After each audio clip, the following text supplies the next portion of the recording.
Hello નમસ્કાર વિદ્યાર્થી મિત્રો, આપણી આ સહિયારી યુટ્યુબ ચેનલ પર આપ સર્વનું હાર્દિક સ્વાગત છે. મિત્રો, આજે આપણે વાત કરવાના છે દ્વિતીય પરીક્ષા 2025-26 ધોરણ 9 વિષય સંસ્કૃતના પેપરનું સંપૂર્ણ સોલ્યુશન આજે આ વિડીયોની અંદર આપણે જોવાના છે. તો આ વિડીયોને અંત સુધી જોવાનું ભૂલતા નહીં. ચેનલ ઉપર પ્રથમ વખત આવેલા હો તો ચેનલને જરૂરથી સબસ્ક્રાઇબ કરી દેજો અને આ વિડીયોની લિંકને તમારા અન્ય મિત્રો સુધી શેર કરી દેજો. તો મિત્રો, અહીંયા વિભાગ એની અંદર તમે પ્રશ્નો જોઈ રહ્યા છો. તો મિત્રો, આ દરેક પ્રશ્નોનું સોલ્યુશન આપણે આ જ વિડીયોની અંદર આપવાના છે. તો આ વિડીયોને અંત સુધી જોતા રહેજો. વિભાગ બી ની અંદર તમે નીચે આપેલા પ્રશ્નોના ગુજરાતી ભાષામાં ઉત્તર લખો. ત્યારબાદ નીચે આપેલા પ્રશ્નોના ગુજરાતી ભાષામાં ઉત્તર લખવાના છે. સી ની અંદર પણ ગદ્યખંડ આપેલો છે અને નીચે જે પ્રશ્ન આપેલા છે પ્રશ્નોના આપણે જવાબ સંસ્કૃતમાં લખવાના છે. તો મિત્રો, અહીંયા જેટલા પણ 25 જેટલા પ્રશ્નો છે એ દરેક પ્રશ્નોનું સોલ્યુશન આપણે મેળવવાનો પ્રયત્ન કરવાના છીએ. તો વાત કરીએ પેપરના સોલ્યુશનથી. તો વિભાગ એ છે કે નીચે આપેલા સંસ્કૃત શબ્દોના સાચા અર્થ સામે આપેલા વિકલ્પોમાંથી આપણે જવાબ શોધીને લખવાનો છે. પહેલું છે કે અલસહ એટલે અર્થ થશે આળસુ. પ્રાસાદઃ એટલે એનો અર્થ થશે મહેલ. નીચે આપેલા સંસ્કૃત શબ્દનો સમાનાર્થી સંસ્કૃત શબ્દ લખવાનો છે. આનનમ તો એનો સમાનાર્થી શબ્દ થશે વદનમ. ત્યારબાદ નીચે આપેલા સંસ્કૃત શબ્દનો વિરોધી સંસ્કૃત શબ્દ લખવાનો છે. ચલમ તો એનો વિરોધી થશે અચલમ. ત્યારબાદ નીચે આપેલા શબ્દોમાંથી પુલ્લિંગ શબ્દ શોધીને લખવાનું છે. તો અહીંયા દુર્ગહ અને તુંબી આપેલું છે, એમાંથી પુલ્લિંગ શબ્દ આવશે દુર્ગહ. ત્યારબાદ કપોતઃ અને ભદ્રમ તો એમાંથી પુલ્લિંગ શબ્દ આવશે ભદ્રમ. નીચે આપેલા શબ્દોમાંથી સ્ત્રીલિંગ શબ્દ શોધીને લખવાના છે. તો કંથાહ અને ધાન્યમ તો એમાંથી સ્ત્રીલિંગ આવશે કંથાહ, અને સુશીલતા અને મલમ તો એમાંથી સ્ત્રીલિંગ શબ્દ આવશે સુશીલતા. ત્યારબાદ ગુજરાતી શબ્દનો સંસ્કૃત શબ્દ લખવાનો છે. યજ્ઞ તો એનો સાચો સંસ્કૃત શબ્દ આવશે હોમઃ.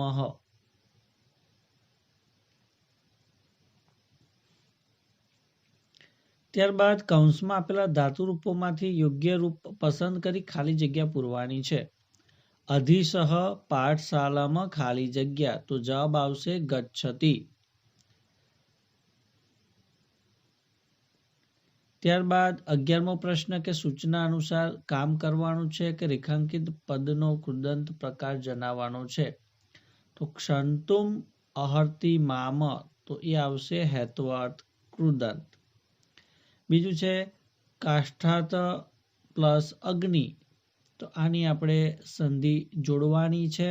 તો એ કાષ્ઠાદગ્નિ એ પ્રમાણે એનો જવાબ આવશે. વિભાગ બી કે નીચે આપેલા પ્રશ્નોના ઉત્તર ગુજરાતી ભાષામાં જ લખવાના છે. 12મો પ્રશ્ન છે કે સંન્યાસી કોને કોને રોકવાની ના પાડે છે. તો સંન્યાસી દ્વારપાળને કહે છે કે તારે નીચે મુજબના લોકોને ક્યારેય રોકવા જોઈએ નહીં. સંન્યાસીઓને, પંડિતોને, બ્રહ્મચારીઓને, સ્ત્રીઓને અને કન્યાઓને તારે ક્યારેય રોકવા જોઈએ નહીં. 13મો પ્રશ્ન છે કે વલ્લભીમાં કઈ 18 વિદ્યાઓનું પઠન પાઠન થતું હતું. તો વલ્લભી વિદ્યાપીઠમાં નીચે મુજબની 18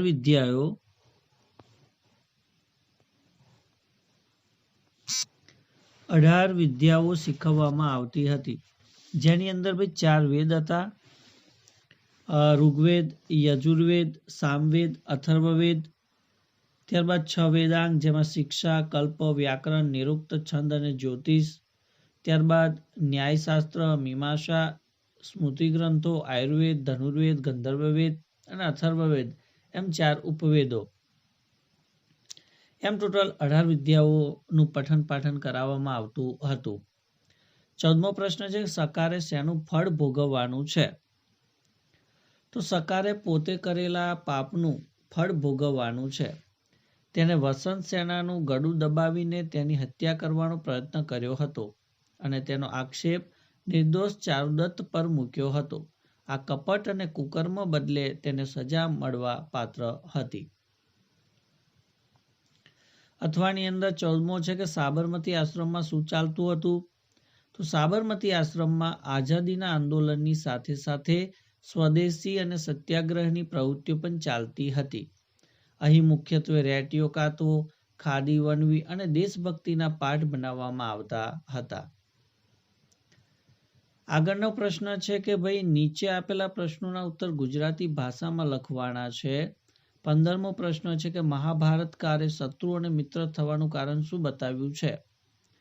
તો મહાભારતકાર મહર્ષિ વેદવ્યાસના જણાવ્યા અનુસાર કોઈ જન્મથી કોઈનો શત્રુ હોતું નથી કે કોઈ જન્મથી કોઈનો મિત્ર હોતું નથી. માણસના વ્યવહાર, કામ કે સ્વાર્થથી જ મિત્રો અને શત્રુઓ બને છે. ટૂંકમાં વ્યવહાર જ મિત્ર અને શત્રુ બનવાનું મુખ્ય કારણ છે. 16મો પ્રશ્ન છે કે આપત્તિમાં પણ કોની બુદ્ધિ વિચલિત થતી નથી? તો જે વ્યક્તિઓ ધીરજવાન એટલે કે ધૈર્યશાળી અને વિદ્વાન હોય છે તેમની બુદ્ધિ ભયંકર આપત્તિ કે મુશ્કેલીના સમયે પણ વિચલિત થતી નથી. તેઓ શાંત રહીને મુશ્કેલીનો માર્ગ શોધે છે. 17મું છે કે અગ્નિદેવની કઈ કઈ વિશેષતાઓ મંત્રમાં બતાવી છે? તો મંત્રમાં અગ્નિદેવને યજ્ઞના પુરોહિત, પ્રકાશિત દેવ, યજ્ઞ કરાવનાર, હોમ કરનાર અને રત્નોને ધારણ કરનાર કહીને તેમની સ્તુતિ કરવામાં આવેલી છે. ત્યારબાદ વાત કરીશું વિભાગ સી, જેમાં 18મો પ્રશ્ન છે કે ભાઈ નીચે આપેલો ગદ્યખંડ વાંચી પ્રશ્નોના ઉત્તર સંસ્કૃત ભાષામાં લખવાના છે. તો અહીંયા જે ગદ્યખંડ આપેલો છે એ ગદ્યખંડ વાંચી લેવાનો છે. ત્યારબાદ નીચે પ્રશ્ન આપેલા છે અને આપણે ઉત્તરો જોઈશે કે કહ દૌવારિકસ્ય પરીક્ષા કૃતા? તો સંન્યાસી દૌવારિકસ્ય પરીક્ષા કૃતા. બીજો પ્રશ્ન છે કે કહ યોગ્ય સ્થાને નિયુક્ત અસી અથવા અસ્તિ? તો દૌવારિકઃ યોગ્ય સ્થાને નિયુક્ત અસી. ત્રીજો પ્રશ્ન કીદૃશ પ્રભૂનામ પુરસ્કાર ભાજનમ ભવંતિ? તો ઉત્કોચાય અલોલુપાહ પ્રભૂનામ પુરસ્કાર ભાજનમ ભવંતિ. ચોથો પ્રશ્ન છે કે કી પ્રભુ સન્નિધો કથયિષ્યે? તો દૌવારિકસ્ય પ્રામાણિકતા પ્રભુ સન્નિધો કથયિષ્ય. કુત્ર વર્તતે તો રિક્ત સ્થાનમ પુરયત? તો કુત્ર વર્તતે સીમાન એ પ્રમાણે આવશે. 19મો પ્રશ્ન છે કે ભાઈ નીચે આપેલા ગદ્યખંડનો ગુજરાતી ભાષામાં અનુવાદ કરો. તો અહીંયા જે ગદ્યખંડ આપેલો છે એનો આપણે ગુજરાતીમાં અનુવાદ કરવાનું છે. કે આમ જ કોઈકને કાવ્યમાં રસ પડે છે એટલે કે કાવ્યનો આનંદ માણે છે, કોઈકને નાટકમાં, કોઈકને શિલ્પકળામાં, તો કોઈકને ગણિતમાં. એવી જ રીતે કોઈકને શૃંગાર રસ પ્રિય હોય છે, કોઈકને વીરરસ, કોઈકને કરુણ રસ, તો કોઈકને હાસ્ય રસ પ્રિય હોય છે. ભાગ્યે જ કોઈક એવી વ્યક્તિ હોય છે જેને બીભત્સ રસ પણ ગમે છે. આમ રુચિઓનું વૈવિધ્ય નિશ્ચિત હોય છે. 20મો પ્રશ્ન છે કે ભાઈ નાટ્યખંડનો ગુજરાતી ભાષામાં અનુવાદ કરો. તો અહીંયા એક સરસ મજાનો નાટ્યખંડ આપેલો છે, એનું આપણે ગુજરાતીમાં અનુવાદ જોઈએ. તો ચારુદત્ત કહે છે કે શું હું જે બોલું છું તે તમારા દ્વારા કરવામાં આવશે? ત્યારે સર્વિલક બોલે છે કે એમાં શો સંદેહ છે, એમાં શી શંકા છે? ચારુદત્ત કહે છે સાચું. સર્વિલક કહે છે હા સાચું. ચારુદત્ત કહે છે જો એમ હોય તો જલ્દીથી આને એટલે કે આ સકારને. ત્યારે સર્વિલક કહે છે શું મારી નાખવામાં આવે? ચારુદત્ત ના ના, આને મુક્ત કરી દો એટલે કે છોડી દો. અથવાની અંદર પણ આપણને ગદ્યખંડ આપેલો છે, એનું પણ આપણે અનુવાદ કરવાનું છે. તો જોઈએ ચારુદત્ત, શું હું જે બોલું છું તે તમારા દ્વારા કરવામાં આવશે? સર્વિલક કહે છે કે એમાં શું સંદેહ છે, એમાં શી શંકા છે? ત્યારે સકાર કહે છે કે ચારુદત્તના સરને જઈને માલિક ચારુદત્ત, હું સરને આવ્યો છું, તો મને બચાવો. જે તમને યોગ્ય લાગે તે કરો. હવે ફરીથી હું આવું ખરાબ કામ નહીં કરું. ત્યારબાદ 21મો પ્રશ્ન કે પદ્યખંડનો ગુજરાતી ભાષામાં અનુવાદ કરો. તો અહીંયા જે પદ્યખંડ આપેલો છે એનો ગુજરાતીમાં અનુવાદ જોઈએ. તો રાજા દશરથ નામના એક રાજા હતા, જેઓ રથો, હાથીઓ અને ઘોડાઓ વાળા હતા. તેઓ પુણ્યશાળી સ્વભાવના, અત્યંત કીર્તિવાન, સરળ અને મહાયશસ્વી હતા. તેમનો પુત્ર જે મોટો અને અત્યંત પ્રિય હતો, જેનું મુખ ચંદ્ર સમાન તેજસ્વી હતું, તે રામ નામે જાણીતો હતો, જે બધી વિદ્યાઓમાં વિશેષજ્ઞ અને સર્વ ધનુર્ધારીઓમાં શ્રેષ્ઠ હતો. અથવાની અંદર આપણને પદ્યખંડ બીજો આપેલો છે, એનું આપણે અનુવાદ કરવાનું છે. તો ચરિત્ર, સુરવીરતા, આળસનો અભાવ, પાંડિત્ય અને મિત્રોનો સંગ, આ 5 બાબતો ચોરી ન શકે તેવો અક્ષય એટલે કે ક્યારે ખૂટે નહીં તેવો ખજાનો છે. જ્યારે વિરોધી ગુણ ધરાવતા અથવા ગુણહીન સગા સંબંધીઓમાં પણ માણસો માટે એકતા કલ્યાણકારી હોય છે, કારણ કે કુસ્કાઓથી છૂટા પડેલા ચોખાના દાણા ક્યારે ઉગતા નથી. ત્યારબાદ વિભાગ ડી, પ્રશ્ન 22 કે નીચે આપેલા ગદ્યખંડમાં રેખાંકિત શબ્દો સુધારીને સુવાચ્ય અક્ષરે ગદ્યખંડ ફરીથી લખવાનો છે.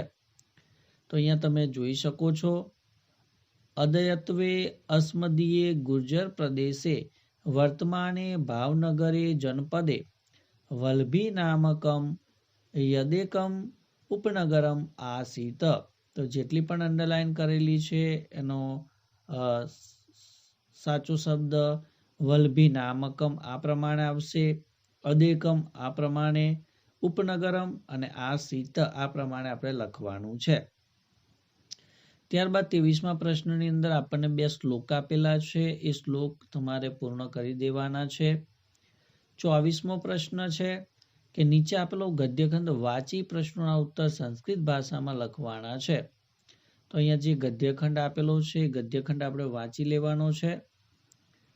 ત્યારબાદ આપણને જે પ્રશ્ન આપ્યા છે એનો ઉત્તર આપીશું કે ધનિનઃ વિપત્તો કેશામ સહાયમ કુર્વન્તિ સ્મ. તો ધનિનઃ વિપત્તો નિર્ધનાનમ સહાયમ કુર્વન્તિ સ્મ. ભોજો નામ રાજા કુત્ર આસીતઃ.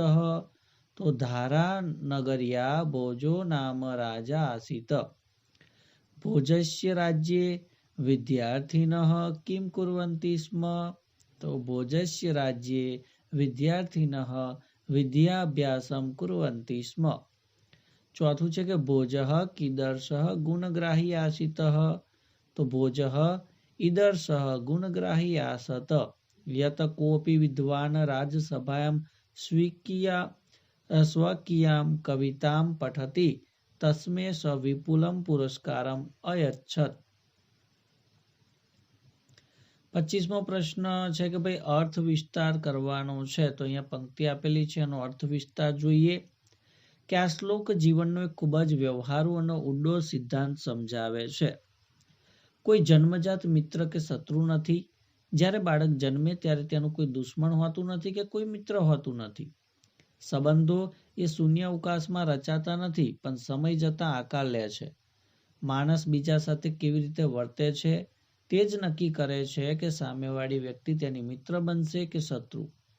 જો આપણે બીજા સાથે પ્રેમ, આદર અને પ્રામાણિકતાથી વર્તીશું તો લોકો આપણા મિત્ર બનશે. પરંતુ જો આપણો વ્યવહાર કઠોર, સ્વાર્થી કે કપટી હશે તો તે શત્રુતાને જન્મ આપશે. ઘણીવાર ગાઢ મિત્રો પણ ખરાબ વ્યવહારને કારણે દુશ્મન બની જાય છે, અને જૂના દુશ્મનો પણ સારા વ્યવહાર કે પરસ્પર હિતને કારણે મિત્ર બની જાય છે. આ બધું જ વ્યવહાર પર આધારિત છે. આ સુભાષિત આપણને શીખવે છે કે જો આપણે દુનિયામાં મિત્રોની સંખ્યા વધારવી હોય તો આપણે આપણો સ્વભાવ અને વ્યવહાર સુધારવો જોઈએ. આપણી વાણી અને વર્તન જ આપણા સામાજિક જીવનના પાયા છે. અથવાની અંદર જે પંક્તિ છે એનું પણ અનુવાદ જોઈ લઈએ. તો આ સુભાષિતમાં મનુષ્યના વ્યવહારમાં છુપાયેલા કપટ અને મનોવિજ્ઞાનની વાત કરવામાં આવેલી છે કે ઘણીવાર આપણે જેને આપણો પરમ મિત્ર માનતા હોઈએ છીએ તે અંદરથી આપણું અહિત ઈચ્છતો હોય છે. તેવી જ રીતે કોઈ વ્યક્તિ આપણને કડવી સલાહ આપતી હોય અથવા શત્રુ જેવી લાગતી હોય પણ ખરેખર તે આપણું હિત ઈચ્છતી હોઈ શકે છે. જ્યારે કોઈ વ્યક્તિ સ્વાર્થ અથવા ક્રોધથી અંધ બની જાય છે ત્યારે તે સાચો રસ્તો ભટકી જાય છે. આવા લોકો આપણી સાથે સંધિ કરીને રહેતા હોય છે, પરંતુ તેમના મનમાં શું ચાલે છે તે ઓળખવું મુશ્કેલ હોય છે. માણસે કોઈના બાહ્ય દેખાવ કે મીઠી વાણીથી અંજાઈ જવું જોઈએ નહીં. મહાભારતકાર કહે છે કે વ્યવહાર દ્વારા જ મિત્ર કે શત્રુની સાચી પરખ થાય છે. આપણે કોઈ પણ વ્યક્તિ પર આંધળો વિશ્વાસ ન કરવો જોઈએ. ખાસ કરીને જે વ્યક્તિ સ્વાર્થ કે ક્રોધના આવેગમાં હોય તેની સાથે મિત્રતા કે શત્રુતા કરતા પહેલા તેની ગંભીરતાથી પરખ કરવી જોઈએ. તો વિદ્યાર્થી મિત્રો, આ હતું ધોરણ 9 દ્વિતીય પરીક્ષા વિષય સંસ્કૃતના પેપરનું સંપૂર્ણ સોલ્યુશન. તો વિડીયો તમને ચોક્કસથી ગમ્યો જ હશે. તો વિડીયોને લાઈક કરી દેજો, શેર કરી દેજો અને ચેનલ ઉપર જો પ્રથમ વખત આવેલા હોય તો ચેનલને પણ સબસ્ક્રાઈબ કરી દેજો. Thank you. આભાર.